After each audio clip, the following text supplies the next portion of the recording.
Saiu o maior consenso médico sobre o protocolo para quem usa os análogos de GLP-1, Ozempic, semaglutida, Wegovy, Mounjaro, tirzepatida. Eu fui entender um pouco mais sobre essa publicação e separei aqui alguns pontos que eu acho que você vai se interessar também. Agora a gente já tem uma equação sobre a perda de massa magra. Fala também nesse consenso sobre o acompanhamento nutricional, psicológico, sobre a tríade medicação, proteína, treino de força, desigualdade social e como ela atinge quem sofre com obesidade. Tem tudo isso e um pouco mais nesse consenso e a gente vai analisar juntos aqui. Oi, oi, oi, eu sou a Gibetinho, jornalista comunicóloga, e nesse canal eu falo sobre tendências, notícias, informação, sobre tudo que paira neste universo dos análogos de GLP-1, do qual eu faço parte também. Já estou um ano, sim, um ano fazendo tratamento, passei pela Mounjaro e há vários meses faço uso das tirzepatidas do Paraguai. Bom, esse é um outro assunto, tem muito conteúdo aqui no canal para você acompanhar, seguir, depois dar uma espiadinha, porque tem de notícias ao meu processo de emagrecimento. Mas, antes disso,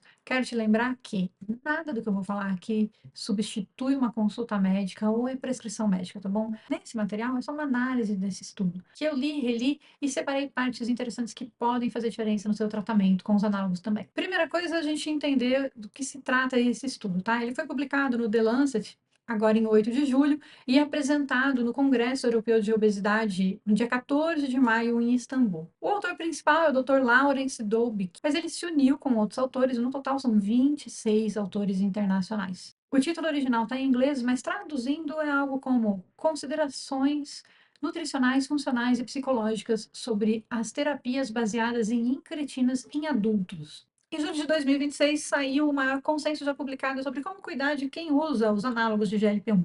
Quando eu me refiro sobre os análogos de GLP-1, a gente está falando sobre quem usa semaglutida, Ozempic, Wegovy, Povistra, Ozivy ou tirzepatida, como as tirzepatidas do Paraguai, mas também a Mounjaro. Nesse consenso ainda não está sendo citado os pacientes em uso de reta, mas por motivos óbvios, né? A reta ainda não foi aprovada oficialmente, então teoricamente, todo mundo que usa reta ainda faz parte de um grupo de estudo.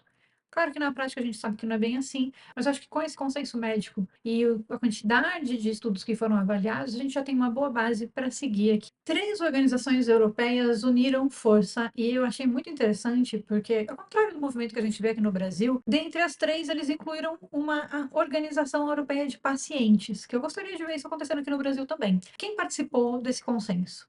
A Sociedade Científica de Obesidade, a Federação Europeia de Nutricionistas e a Organização Europeia de Pacientes.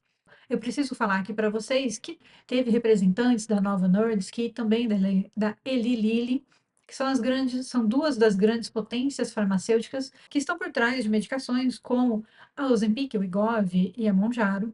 Esse é o estudo publicado agora, olha, dia 8 de julho. Depois, se você quiser entrar, eu vou deixar também os links aqui do estudo, tá bom? No descritivo do vídeo, se você quiser acompanhar, ler mais. E, inclusive, a gente vai ver muito uma sigla aqui, que é a IBT, ó, que é a Incretina Based Therapies, ou seja, terapia baseada em incretina, que inclui os análogos de GLP-1, como a semaglutida ou o Ozempic e Wegovy, mas também os duplo agonistas, como a Mounjaro. Nesse estudo, eles analisaram 417 ensaios clínicos, possivelmente um dos maiores consensos que a gente vai ver nos próximos tempos. As IBT, né, ou as terapias baseadas em cretinas, revolucionaram o tratamento e controle da obesidade. E a ciência evoluiu muito, muito, muito nesses últimos anos. Porém, a ciência sobre os efeitos colaterais, nutricionais, funcionais e psicológicos não andou na mesma velocidade que a adoção das medicações. A gente vê isso aqui no Brasil mesmo, tem muita gente fazendo uso. Claro que sempre indica aqui no canal que seja feito com acompanhamento médico e, se possível, multidisciplinar, mas essa não é a realidade da maioria das pessoas em uso das medicações. Ou seja, nós sabemos muito sobre quanto peso a pessoa perde, mas sabemos muito pouco sobre o que está acontecendo dentro do corpo dela nesse processo todo. E esse consenso nasce para preencher algumas dessas lacunas. E eu separei alguns dados aqui para a gente falar mais sobre eles. Tem alguns eixos centrais nesse consenso. Uma delas é a terapia nutricional médica, conduzida por nutricionistas mesmo. Esse talvez seja o ponto mais institucional desse consenso, sabe? Que ele posiciona realmente a figura do nutricionista como uma das figuras centrais e não mais só um coadjuvante.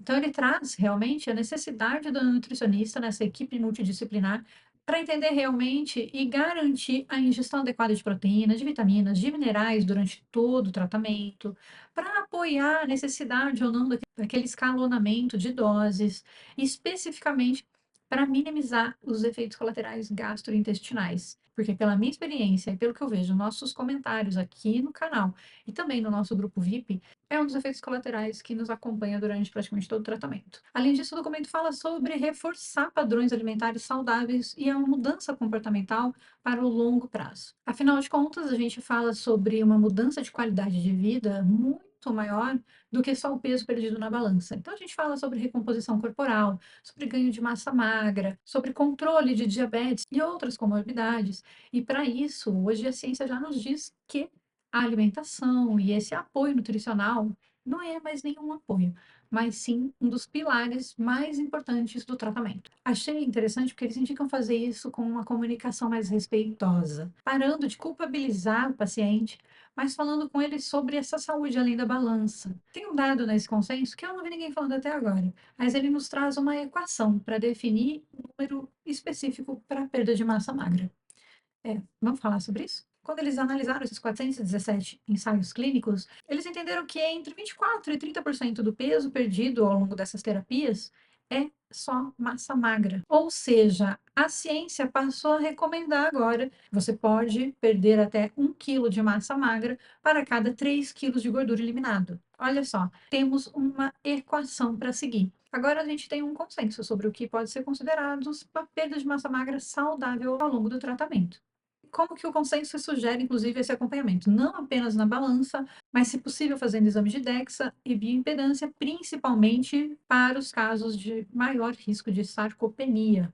A gente já vem falando por aqui há muito tempo da necessidade de acompanhar treino de força, uma boa nutrição, bater proteína e tudo mais. Mas olha que interessante, quando a gente começa a ter, então, parâmetros, indicadores para acompanhar, facilita muito o nosso tratamento. Então, muito mais fácil você entender se o seu tratamento está indo por um caminho recomendado ou se você vai precisar fazer ajustes nessa rota. E como controlar isso? O consenso recomenda que você vá além do IMC e do peso na balança, tá? Olhar a circunferência da cintura, fazer um teste de sentar e levantar e os exames de DEXA em bioimpedância, quando for possível e financeiramente viável, claro, que a gente sabe que em alguns lugares e para alguns grupos fazer um exame de DEXA não é uma coisa tão acessível assim.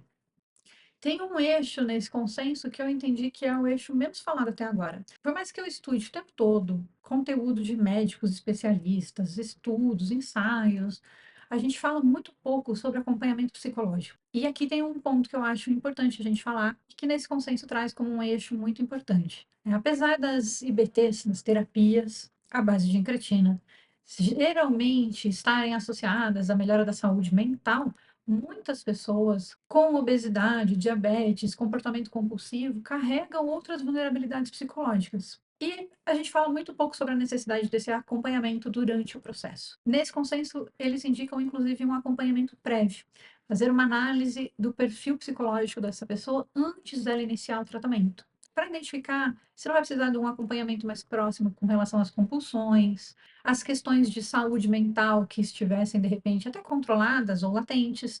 E também um dos apontamentos aqui é sobre o consumo de álcool. Os médicos indicam que os transtornos por uso de álcool precisam ser acompanhados antes mesmo das terapias iniciarem. A gente sabe que existe uma discussão sobre a redução de comportamentos aditivos compulsivos, incluindo relação com álcool, drogas, alimentos. Nesse consenso, eles falam sobre isso, mas não se aprofundam muito. Mas indicam essa análise de perfil antes do início do tratamento com as terapias baseadas em incretinas. Por que tudo isso é importante? Porque pode sim nos apoiar ao longo desse processo, que vai acontecer muita coisa e acontece. Eu estou fazendo 1 ano de tratamento. Nesse 1 ano, eu já passei por diversos momentos, e momentos de ansiedade, momentos onde eu tive que lidar com uma expectativa frustrada, momentos de platô, que o peso não desce. Em diversos momentos, me olhar no espelho e não reconhecer esse corpo que está lá. Esse tipo de coisa pode sim engatilhar comportamentos compulsivos, pode sim levar a uma ansiedade. Então eu vejo que pode ser importante fazer esse acompanhamento psicológico para ajudar a gente a passar por essa mudança tão profunda que acontece. Eu postei até recentemente nas minhas redes sociais que não foi só gordura que saiu do meu corpo. A mudança física e todo esse processo estão trazendo outras muitas mudanças emocionais, psicológicas. E aí a sugestão de quem está há um ano fazendo tratamento, se fizer sentido para você, procure um psicólogo. Então já vai aumentando a sua equipe multidisciplinar aí, além do médico, nutricionista e psicólogo. Eu sempre bato na tecla aqui no canal que a gente precisa de acompanhamento médico e nesse momento eu já estou mudando até minha fala, tá bom? Acho que a gente precisa realmente de um acompanhamento multidisciplinar. Estou acompanhando esse consenso médico. Tem um assunto que ninguém quer falar, que é a desigualdade de acesso.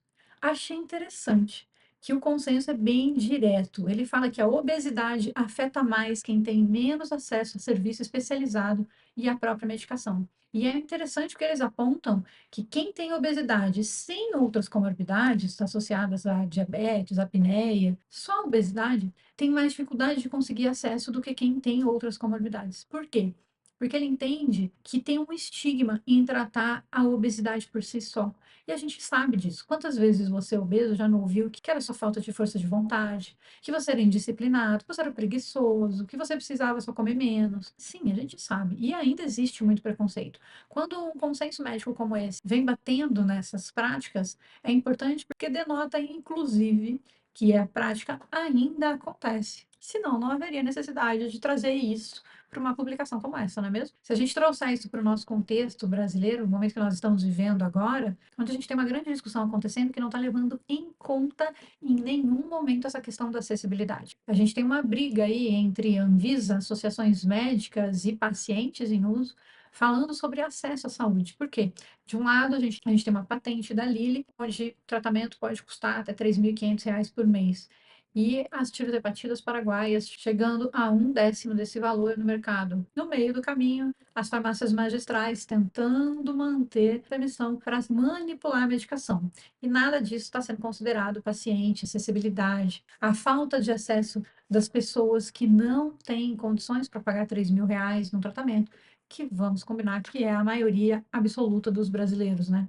Será que a gente consegue que os médicos todos, os Anvisa, as associações leiam esse consenso? Seria bom, né? Bom, é importante a gente dizer que a ciência admite que não sabe ainda de muita coisa. Um dos pontos de pesquisa futura citados é justamente sobre o que acontece depois que a pessoa para o tratamento. O que acontece depois que a pessoa para o medicamento, o chamado desmame, essa fase de manutenção de peso, reganho, tudo isso ainda está engatinhando. Mas seguimos acompanhando. E vamos recapitular o que foi mais importante nesse consenso. Primeiro, a tríade medicação, proteína e treino está mais forte do que nunca. Se você está deixando um desses três pilares para trás, pode ter certeza que tem grandes chances do seu tratamento não ser o melhor possível. Você pode estar deixando passar alguma coisa muito importante aí na sua saúde do longo prazo. Segundo ponto, saúde mental agora está oficialmente nesta conversa. Sim, se você está fazendo uso das canetinhas, inclua acompanhamento psicológico nessa equipe multidisciplinar que a gente vem batendo aqui. E terceiro ponto é que ainda pouco se sabe sobre a fase de desmame, de consolidação desse peso, manutenção, mas a gente vai continuar acompanhando. Mesmo há um ano fazendo uso dessas medicações, eu confesso para vocês que lendo esse estudo e esse consenso abriu algumas janelas aqui na minha mente. Eu faço acompanhamento nutricional, mas a questão do psicólogo me pegou um pouco agora, viu? Talvez tivesse sido mais fácil passar por esse um ano com acompanhamento. A gente vai melhorando, não é mesmo? Que bom que agora a gente já sabe de tudo isso. Converse com a médica, com o médico que te acompanha, já se prepara para isso, para olhar com mais carinho para sua parte nutricional, busque um bom profissional para te acompanhar, considere o psicólogo. E se você gostou desse tipo de conteúdo e quer saber mais sobre os estudos que estão acontecendo, notícias e informação, sobre esse universo dos análogos de GLP-1, eu quero te convidar a ser membro aqui do canal. Lá na home tem um botão Seja Membro. A partir de R$ 7,99 por mês, você tem acesso a todos os conteúdos sem interrupção de anúncios. E além disso, quinzenalmente, às segundas-feiras, a gente tem uma live exclusiva para os membros, onde eu estou à disposição e a gente vai analisar junto estudos, conversar, falar sobre tendências, tirar dúvidas de vocês sobre viagem para o Paraguai, para ir buscar sua própria tirohepatida e tudo mais. Vou ficar muito feliz de te ver na nossa live de membros. E antes de sair, quero te pedir para deixar o seu comentário, deixar seu like, se inscrever no canal se você gostou desse tipo de conteúdo, hypar o vídeo e mandar para aquele seu amigo, para aquela sua amiga teimosa que não quer passar com o médico, não quer fazer acompanhamento nutricional e tá aí batendo cabeça para o emagrecimento. Espero que tenha feito sentido para você e que esse conteúdo todo tenha gerado pelo menos algum insight que vai agregar no seu tratamento, no seu processo de emagrecimento com os análogos de GLP-1. Estou por aqui, até o próximo conteúdo.